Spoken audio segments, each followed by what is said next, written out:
Pessoal, a gente tem que avançar, vamos para o próximo bloco aqui. Esse bloco que a gente vai falar não está nem aqui. Quando a gente fala muito dessa questão de ter o sortimento rentável, e eu acho que todo mundo aceita essa premissa de que, normalmente, numa família, a gente tem talvez 60% dos produtos que estão lá em críticos, e eu acho que agora a gente pode começar a falar em quadrantes, né? Então temos 60% dos produtos em críticos, um pouco em aceitável, um pouco questionável, e temos ali 10, 12 produtos que estão carregando aquela família nas costas. É, Recentemente tem falado muito, até aquele post do LinkedIn da professora, falando sobre paradoxo da escolha, né? Schwartz escreveu esse livro, além do livro, virou um TED também, que ele fala que quanto mais, eu vou colocar aqui do modo varejista, né? SKUs iguais, mais é difícil a tomada de decisão. Para a mulher, para o homem, para a mulher mais ainda, por mais que ela tome uma decisão de compra, ela não vai se satisfazer, dessa decisão. Então vamos pegar amaciante, vamos pegar absorvente. Ela tem 30 produtos com abas externo. Poxa vida, será que eu escolhi o melhor?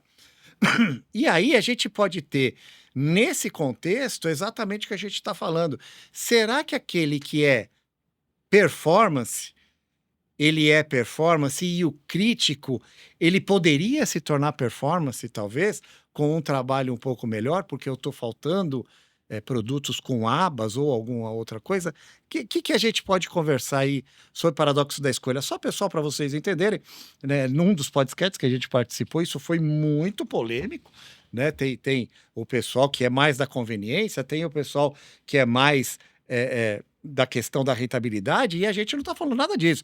A gente está falando de oferecer dados e uma oferta que é onde você possa tomar a decisão. E aí, para completar, encher o saco de todo mundo, ainda vou falar do paradoxo da escolha. Conta Mas, aí um pouco, Leandro. mas tem estudos, né? E tudo, eu gosto muito daquela frase contra dados não há argumento. E a gente falou aqui da questão de uma gestão baseada em dados. Eu gosto muito daquela frase do Edward Deming, que fala aquilo que não é medido não é Não é gerenciado. gerenciado. Cara, isso é um estudo. Vamos pegar um caso acóstico. Cara, é um dos principais cases de sucesso do varejo mundial, onde a gente vê que menos é mais.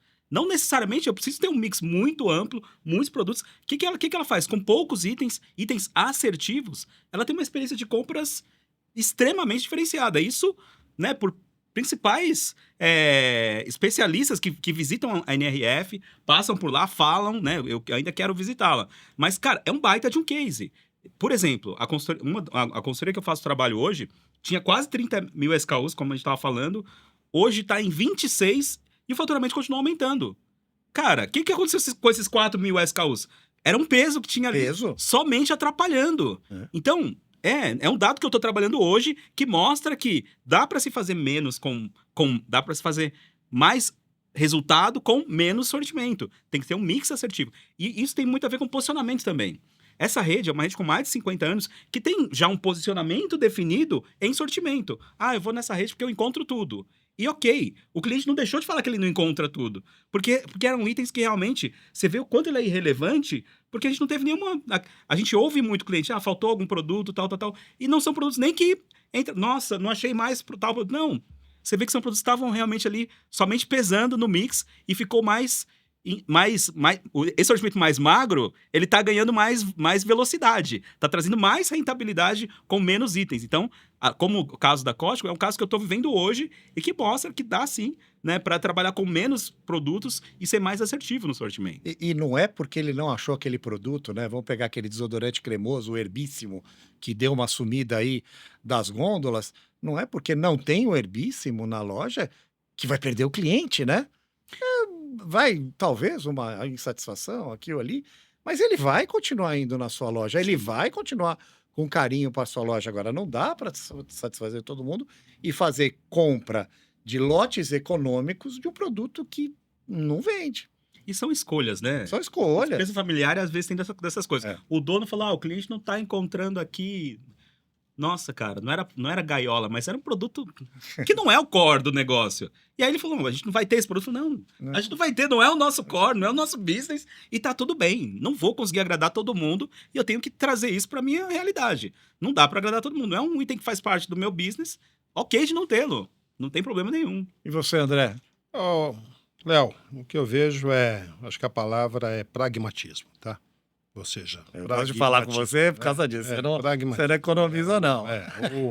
O varejista hoje, ele não pode imaginar que ele vai desprender um capital com uma Selic de 15% ao ano, tá? E ele não vai fazer giro desse capital, tá? Assim, duas formas hoje o varejista, o EBITDA é baixo, tá?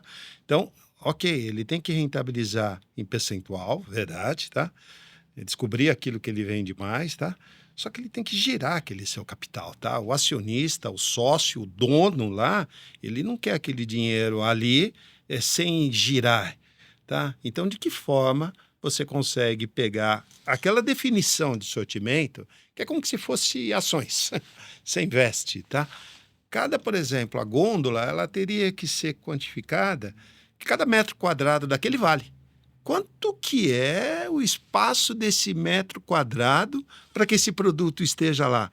Então, pegando o exemplo da Cóstico aí, tá? Imagina, por exemplo, 4.000 SKU. Ele olha aquilo a dedo. Nós não fazemos isso aqui. Isso não é feito aqui. Então, pegando aí o exemplo seu do paradoxo da escolha, e novamente, tá? Para não ter problema, né? Volta lá na primeira parte da estrutura mercadológica, tá? Desde que você esteja com uma boa árvore mercadológica. Lógico. Foi recheado. Chocolate com chocolate, absorvente. Você vai comparar abas com abas, sem abas com sem abas, interno com interno. Feito isso, se você não for um especialista, tá bom, porque o especialista não, ele vai ter uma quantidade grande de marcas porque ele é especialista. Vamos pegar alguns especialistas. Casa Santa Luzia. Ele é especialista. Você vai entrar lá, você vai encontrar uma quantidade de cereais muito grande, né? Porque ele é especialista nisso. Você vai no mundo do cabelo, tá? Que é alguém que trabalha na parte de beleza. Você vai ter uma quantidade grande de cremes, de conteúdo, tá tudo certo, tá? A Sephora. Pegando alguns exemplos, tá? O varejista não, o supermercado não. Ele tem que ser pragmático. Tem que ser pragmático, tá? Então, o que eu enxergo, tá? Você tem que conseguir ser assertivo, tá? E ter visibilidade. E a questão, às vezes, é que você não tem visibilidade. E, por consequência, você não tem velocidade para tomada de decisão. E aí você fica inerte. E a inércia custa caro. A gente conversou sobre isso, né? Aí o cara vai fazer o cálculo, tem 10 milhões de estoque parado. Exatamente. Até acontecer isso, tudo bem, vamos que vamos. Aí acontece. Existe o case da Toyota. A Toyota, quando mudou para o Kanban e fez aquele just in time, né, que era ter o presidente da Toyota, o diretor de fabricação. Então, por exemplo, você tem lá, vai fabricar Toyota, naquela época tinha os para-choques, então os para-choques lá e os painéis, etc. Aquele estoque enorme. E disse que ele era extremamente pragmático e ele chutava essas coisas, ele derrubava no chão. Porque quando ele olhava, ele passava para os funcionários e falava: sabe o que é isso aqui? Isso aqui é dinheiro parado. Então eu vou produzir um carro que vai vender daqui a um mês. Eu produzo hoje um carro, ele vai vender daqui a um mês e eu já estou com um estoque comprado para carro que eu nem produzi. E aí veio o Just in Time, né, que é exatamente entregar o para-choque na hora que o carro vai ser fabricado. Então a gente começa a trazer isso para o ponto de vista de supermercado. Eu preciso começar a ter quase um Just in Time. Vai depender muito da sua logística, do seu depósito. Aí temos um monte de coisa, não vamos entrar no detalhe aqui, mas ser pragmático. Então, não ter estoques exacerbados, porque senão você vai estar com 5 milhões parados em coisas que talvez tenham vencimento previsto.